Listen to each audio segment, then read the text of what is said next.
Bismillahirrahmanirrahim. Assalamualaikum warahmatullahi taala wabarakatuh. Mbokk yi noo ngi leen di nuyu di indi rek kàdduy leeral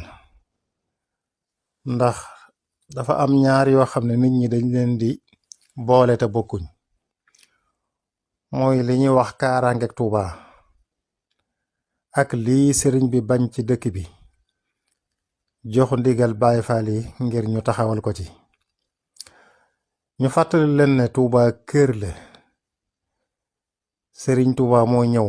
fekk fu dara nekkut mu sanc fa kër tuddi ko Tuuba la mu fa bëgg lépp mu bind ko fasaasa ñaan boroomam mu dimbali ko ci lam fa bañit noonu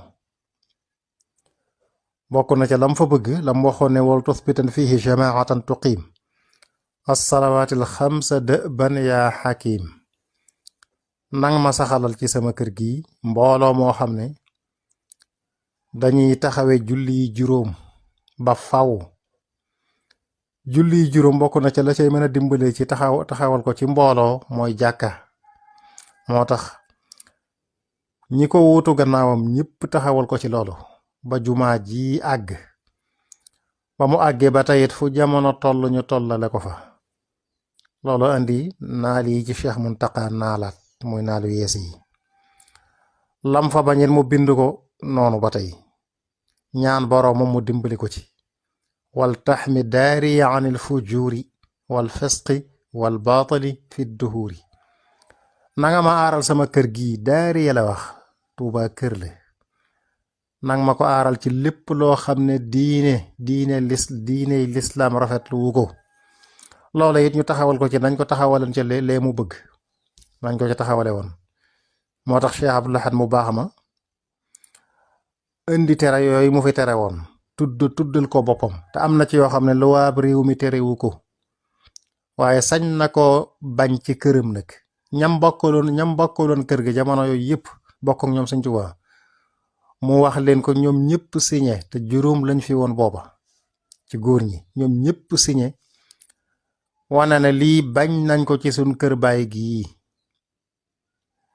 kër googee nag moo dem di màgg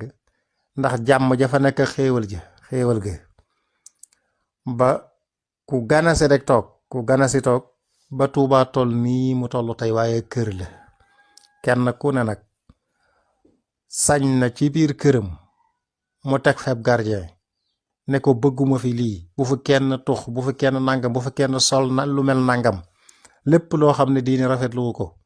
jikko ju baax rafetluwu ko ku ne sañ na ko bañ ci këram wut ku ko ca taxawal kenn nag sañ te ñëw ne ko gardien bii nga fi teg jëlee ko fi lii waru ko fee bañ kenn sañut loolu